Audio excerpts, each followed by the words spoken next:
You are not for everybody. Your program is not for everybody. The way that you coach is not for everybody. The way that you run business and help people is not for everyone. I don't know that I can help you, but I know someone who can. That is a huge gift. One thing that coaches often don't like to do is that's going to eat your business alive. Welcome to the Fuel Your Flow podcast. I am your host, Valerie Feghali, physical therapist turned software CEO and business coach for health and wellness coaches. We are going to be talking about all things health and business. They might be more closely related than you think. So let's go ahead and get into it. Welcome back to another episode of Fuel the Flow. Today, I want to talk about collaborations. And what I mean by collaborations is building relationships with people who can support your business.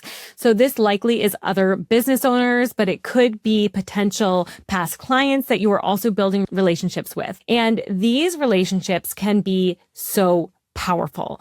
Now, there is a difference between a business relationship and a friendship. And I want you to be careful when you are collaborating with people that you're not crossing those lines too much. Now, of course, it is okay to be friends with people who you are collaborating with from a business perspective as well. But you also need to remember that the reason that you guys started collaborating with each other is to support your business. And if that no longer becomes valuable for either you or them, that collaboration can end. And hopefully you guys can still be friends. But just be careful about how you are building those relationships. One thing that coaches often don't like to do is get into collaborations with people who they feel they are competitors with. And I am going to challenge that. Now, I have gotten into collaborative partners with many people who could be considered competitors of mine. And oftentimes those are the best partnerships, as long as you guys are open, upfront, and honest about what you are doing. I collaborate with somebody who's also creating some sort of membership that isn't exactly like mine, but similar to mine. And I love collaborating with this person. It's one of my best partners to collaborate with because we have similar methods to our business, similar ideas of what we're doing and what's going to help us move forward. Yet we're different in just the right ways that somebody is going to choose either myself or this other person for energetic reasons, right? Because they either fit with their energetics more or they fit with mine, or they fit with their aesthetics more from their platform or my aesthetics more from my platform. And that's okay. You are not for everybody. Your program is not for everybody. The way that you coach is not for everybody. The way that you run business and help people is not for everyone. And it's not even for everyone inside of the niche that you coach. So you might be specific and say, I work with couples who are trying to get pregnant. Okay, well, not every couple who's trying to get pregnant and struggling is going to be a good match for you, right? There will be ones out there that you might want to refer to somebody else because maybe their philosophy, their belief system, their energetics match a coach better who's doing something that's going to align better with their belief system. And it's great to have that referral partner and that collaborative help from one another so that when that person comes to you and you say, you know what, I don't think that we are the best match, but I know somebody who you can work with, that you can pass that business along to somebody, your collaborative partner. And the person on the other end of that really feels supported when you say, I don't know that I can help you, but I know someone who can. That is a huge gift for them, an amazing service for them. And so to be able to have that partner can be a really strong relationship. So don't shy away from partnerships or collaborations with other coaches who are doing very similar things to what you are doing. In fact, I would try to link up with those people as much as possible and try to learn from each other. There's so much that you guys can communicate on, that you guys can figure out together if you work as a team and you work on something and say, hey, you know what? I tried this. This is really not working in our industry. What did you notice? And they might say, you know what? I tried it too, but I did this little one tweak and things were drastically different, so that you're not trashing the whole thing and you're realizing that, oh, you know what? Maybe I just didn't take the next step, which was needed in our industry. And that can go back and forth between the two of you to make both of your businesses so much stronger. I believe in abundance. I truly think that there is a abundant amount of opportunity around us, that we are not living in a world of scarcity. A lot of people think the economy is crashing, people can't spend as much money, and all of this is going to happen. AI is going to take over our jobs and this and that. And I don't believe any of that. I believe that if we can use the tools, the people, the opportunities that are presented to us, that there is enough to go around for everyone, that we don't need to hide our best secrets on how we're structuring our business or the way we're doing things, that instead, if we can share that knowledge and share those insights with other people, that we too are going to get so much in return. And if you can change your mindset to view things that way, not only are you going to be happier in your business because you are going to feel that there is abundance of opportunity, but you're also going to create these relationships that could potentially last a lifetime and can potentially grow your business to places that you had never thought possible. And so when you're looking for collaborative partners, make sure you are not shying away from competitors. Hey, sorry to interrupt, but if you are a health or wellness professional and you haven't yet checked out The Wellness Vault, you're missing out.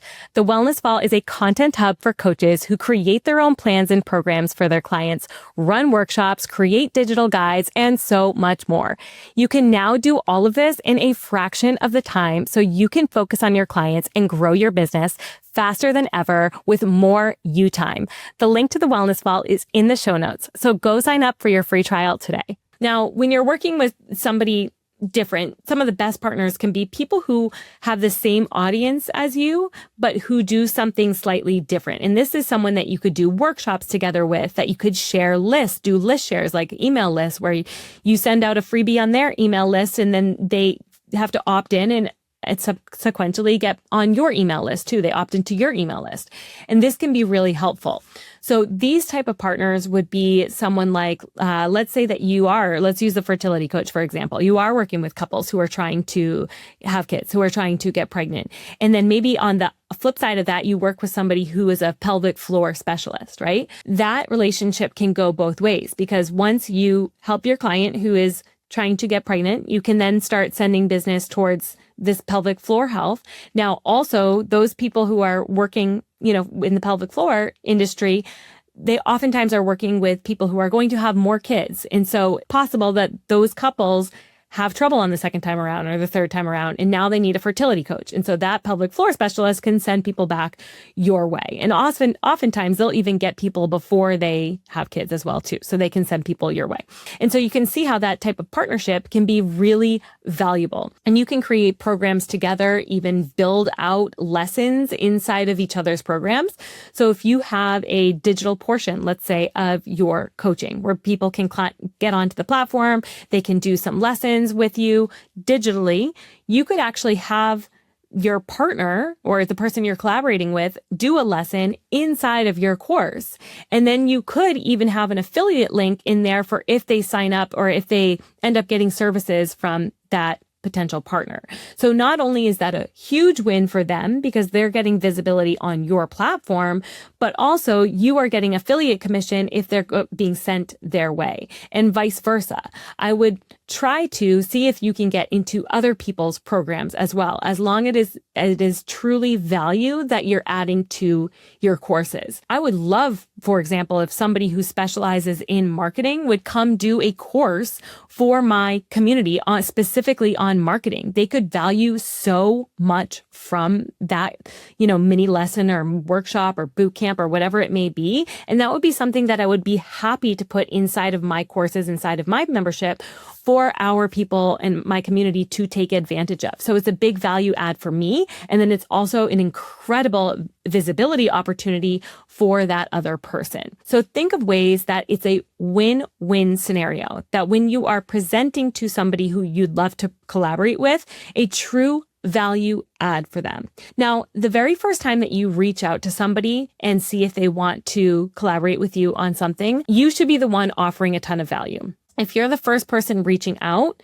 you should be clearly articulating what they are going to get from having you as either a guest on their podcast, as somebody who's going to be built into their course, as somebody who they're going to do send an email out for, right? So you want to show how is what you're going to offer them benefit them. Now, yes, money is valuable, so offering an affiliate link is valuable, but I don't think that it is the most valuable thing for most businesses. I strongly feel that you too should feel that your reputation is more valuable than any sort of money, right? Than any money you're going to be bringing in. And they're directly related. If you start promoting all of these affiliate links without validating them, without making sure that this is truly something that you believe in, then that's going to eat your business alive. You should only be providing affiliate links for other businesses and other services that you truly believe in. And that can come off as honest and truthful. And then you're, again, providing a service for somebody by offering that affiliate link, because you're saying, hey, this changed my life, or I've seen so many other, coaches grow their business because of this person. I really truly believe in their service. You in turn are providing a service for your client by doing that. But if you're just pushing affiliate links for money, then that's going to fall flat, and that's not going to be good for your business at all. When you're reaching out to somebody to collaborate with them, think about it in that way, that they too don't want to just be pushing affiliate links, right? So see what you can offer them. Do a free workshop for their community, even if it's no pitch in the beginning. Maybe you don't even pitch your product. Maybe in the beginning, you just do a free workshop and get some visibility and say, hey, I'm going to offer a freebie. Is that okay? I'm going to offer something for them to then sign up for your email list, right? Then you have them on your email list, and that's when you can start to communicate your offers to them and eventually sell to them. But maybe not on that free workshop. Maybe you say, I would just love to come talk to your people about this. I'm not going to be pitching anything. I'm not offering anything at the workshop. I'm simply going to give them access to a free guide, and that's it. That's incredibly valuable for another coach or somebody else in your industry. So think, how can I provide a ton of value and still increase my reach and increase my visibility? And this will help your business grow and help you create those relationships with people who can in turn help to scale your business, and you help to scale those, which is theirs, which is such an incredible feeling. I had the opportunity to help another business owner sell their business to somebody that I had worked with in the past. And that was the best feeling in the world, that she was trying to sell her business. I knew somebody who could benefit from buying the business, and to make that connection was the best feeling in the world. And it comes over somebody helping me in my business any day of the week. I would rather be on the other end, gifting and providing value for somebody else. So that can really bring more joy to your business, make you more passionate about what you do. So always think in the mindset of service. How can I help this person? You're not just reaching out to help to get them to promote your affiliate program. You are reaching out in the act of service. So if this episode helped you, go ahead and share it with a friend. I can't wait to see you on the next ones. I hope you enjoyed our conversation from today. Any links we discussed will be in the show notes below. Also, we would be incredibly grateful if you would leave us a 5-star review. This helps us keep the podcast going so that we can continue to provide value for all of you. I hope we see you on the next one.